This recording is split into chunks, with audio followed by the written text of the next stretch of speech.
Capítulo 1.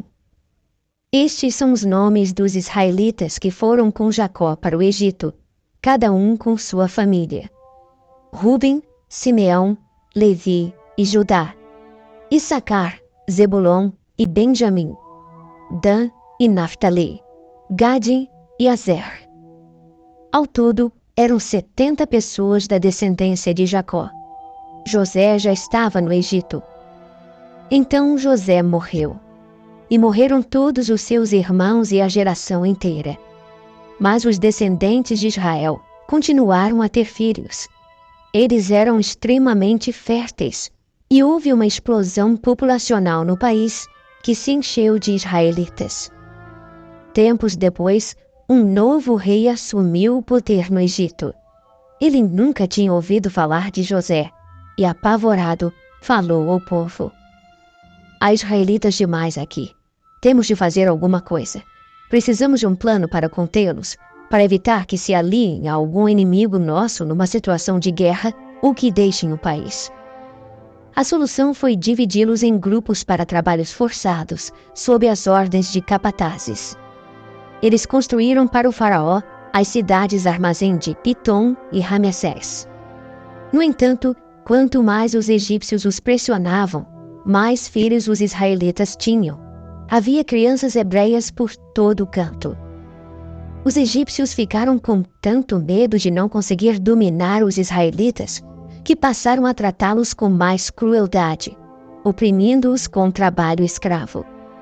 Eles eram atormentados pelos egípcios e obrigados a fazer tijolos de barro e a trabalhar pesado nos campos. A sobrecarga de trabalho impunha a eles uma rotina cruel. O rei do Egito teve uma conversa com duas parteiras dos hebreus, uma chamada Sifrá e a outra Puá. Ele ordenou: "Quando vocês fizerem o parto das mulheres dos hebreus, olhem para saber de que sexo é o bebê. Se for menino, matem-no. Se for menina, deixem que viva." Mas as parteiras tinham grande respeito por Deus e não fizeram o que o rei do Egito havia ordenado. Deixaram os meninos viver. O rei do Egito mandou chamá-las e perguntou: "Por que vocês não obedeceram às minhas ordens? Vocês deixaram que os meninos vivessem?" As parteiras responderam ao faraó: "As mulheres dos hebreus não são como as egípcias, porque têm muito vigor e dão à luz antes mesmo que as parteiras cheguem." Deus estava satisfeito com as parteiras, e o povo continuava a aumentar, tornando-se muito forte. E como as parteiras honraram Deus, Ele permitiu que elas também constituíssem família. Então, o faraó expediu o seguinte decreto: "Todo menino que nascer deverá ser afogado no Nilo, mas deixem as meninas viver." Êxodo, capítulo 2. Certo homem da família de Levi casou-se com uma levita. A mulher engravidou e teve um filho. Ela percebeu que se tratava de uma criança especial, por isso o escondeu durante 3 meses. Não podendo mais manter o segredo, preparou um cesto de papiro, impermeabilizou-o com piche e pôs a criança dentro dele. O cesto ficou flutuando por entre os juncos, à margem do Nilo. A irmã mais velha do bebê procurou um local de onde pudesse observar o que aconteceria a ele. Pouco depois, a filha do faraó chegou ao Nilo para se banhar, e suas escravas ficaram caminhando pela margem do rio. De repente, ela avistou o cesto, que ainda flutuava no meio dos juncos, e mandou que uma escrava fosse buscá-lo. Ao abrir o cesto, ela encontrou a criança, um bebê que chorava. Ela ficou com pena da criança e disse: "Este bebê deve ser dos hebreus." No mesmo instante, apareceu a irmã do menino e disse a ela: "A senhora quer que eu vá e consiga entre os hebreus uma mulher para amamentar o bebê?" A filha do faraó disse: "Sim, vá." A moça foi e chamou a mãe da criança. E a filha do rei do Egito disse à mulher: "Leve esta criança e amamente-a para mim. Eu pagarei você." A mulher levou a criança e a amamentou. Quando a criança foi desmamada, a mãe apresentou-a à filha do faraó, que o adotou como filho e deu a ele o nome de Moisés, tirado, dizendo: Eu o tirei da água. O tempo passou e Moisés cresceu. Certo dia, ele foi observar seus irmãos hebreus e viu que eram submetidos a trabalhos forçados. Viu também um egípcio batendo no hebreu, um de seus parentes. Moisés olhou para os lados e, como não havia ninguém por perto, matou o egípcio, enterrando-o depois na areia. No dia seguinte ele voltou ao local e 2 hebreus estavam brigando. Ele disse ao homem que havia começado a briga: Por que você está batendo no seu próximo? O homem retrucou: Quem você pensa que é para nos dizer o que devemos fazer? Vai me matar também, como matou o egípcio? Moisés entrou em pânico e pensou: Já descobriram o que fiz. O faraó ficou sabendo do incidente e tentou matar Moisés, mas ele fugiu para a terra de Midian. Ao chegar, sentou-se à beira de um poço. O sacerdote de Midian tinha 7 filhas. Elas vinham ao poço, tiravam água e enchiam os bebedouros das ovelhas de seu pai. Alguns pastores chegaram e as expulsaram dali. Mas Moisés saiu em defesa delas e ajudou-as a dar água para as ovelhas. Quando elas chegaram de volta à casa de Reuel, o pai comentou: Vocês não demoraram hoje, por que voltaram tão depressa?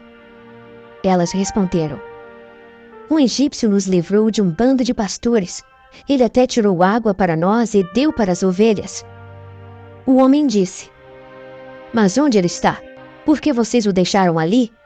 Vão chamá-lo para que venha comer conosco. Moisés concordou em ser hóspede daquele homem, que deu ao estrangeiro sua filha Zípora, pássaro, para ser sua esposa. Ela teve um menino, e Moisés deu a ele o nome de Gerson, imigrante, dizendo: Sou imigrante nesta terra estrangeira. Muitos anos depois, morreu o rei do Egito. Os israelitas gemiam e clamavam a Deus sob o regime de escravidão. E o pedido de libertação dos trabalhos forçados chegou a Deus. Deus ouviu seus gemidos e lembrou-se de sua aliança com Abraão, Isaque e Jacó. Deus viu o que estava acontecendo com Israel e entendeu a situação deles. Êxodo, capítulo 3. Moisés estava cuidando do rebanho de Jetro, seu sogro, sacerdote de Midian. Certo dia ele conduziu o rebanho para a extremidade oeste do deserto e chegou a Horebe, o monte de Deus. O anjo do Eterno apareceu a ele nas chamas que saíam do meio de um arbusto. Embora estivesse em chamas, o arbusto não se queimava. Moisés pensou: O que está havendo aqui? Isso é inacreditável. Por que o arbusto não é consumido pelo fogo? O Eterno viu que ele havia parado para observar o fenômeno e o chamou do meio do arbusto: Moisés, Moisés. Ele respondeu: Sim, estou aqui. E Deus disse: Não se aproxime mais. Tire as sandálias dos pés. Você está pisando em solo sagrado. Ele prosseguiu: Eu sou o Deus de seu pai, o Deus de Abraão, o Deus de Isaque, o Deus de Jacó. Moisés escondeu o rosto, pois ficou com medo de olhar para Deus. E o Eterno disse: Faz tempo que venho observando a aflição do meu povo no Egito. Ouvi o povo clamar por livramento das mãos dos seus senhores, e conheço muito bem o sofrimento dos israelitas.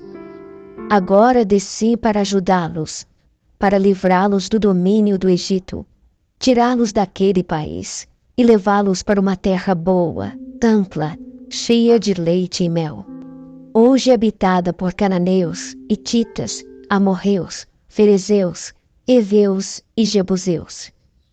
O pedido de socorro dos israelitas chegou até mim. E eu mesmo tenho visto o tratamento cruel que eles recebem dos egípcios. Está na hora de você voltar. Estou enviando você ao faraó para tirar o meu povo do Egito, o povo de Israel. Moisés retrucou: Mas por que eu? O que te faz pensar que eu posso enfrentar o faraó e tirar os filhos de Israel do Egito? Deus respondeu: Eu vou com você, e a prova de que fui eu quem o enviou será esta. Depois que você tiver tirado o meu povo do Egito, vocês me prestarão culto aqui mesmo, neste monte. Moisés disse a Deus: Suponha que eu vá ao povo de Israel e diga: O Deus de seus pais me enviou a vocês. E eles me perguntem: Qual é o nome dele? O que devo dizer? Deus disse a Moisés: Eu sou quem sou. Diga ao povo de Israel: Eu sou, me enviou a vocês.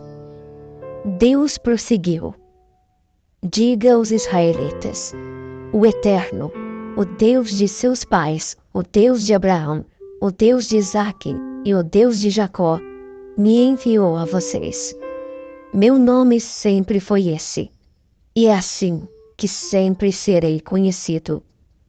Agora vá, reúna os líderes de Israel e diga a eles: O Eterno, o Deus de seus pais, o Deus de Abraão, de Isaque e de Jacó, apareceu a mim e disse: Vi o que está acontecendo com vocês no Egito, e resolvi tirar vocês da aflição do Egito e levá-los para a terra dos cananeus, dos hititas, dos amorreus, dos ferezeus, dos heveus e dos jebuseus, terra em que manam leite e mel. Acredite em mim, eles darão ouvidos a você. Então você e os líderes de Israel irão até o rei do Egito e dirão: O Eterno, o Deus dos Hebreus, veio ao nosso encontro. Precisamos de sua permissão para fazer uma viagem de 3 dias deserto adentro. E ali prestaremos culto ao Eterno nosso Deus. Sei que o rei do Egito não nos deixará sair, a não ser que seja obrigado. Por isso vou interferir e atingir o Egito em seu ponto fraco. Eles ficarão desnorteados com meus milagres, e depois farão questão de mandá-los embora. Farei que o povo tenha uma calorosa despedida da parte dos egípcios. Quando vocês saírem, não irão embora de mãos vazias. Cada mulher deve pedir à sua vizinha e às hóspedes de sua casa objetos de prata e ouro, joias e roupas, e vocês as porão em seus filhos e filhas. Vocês vão deixar os egípcios sem nada.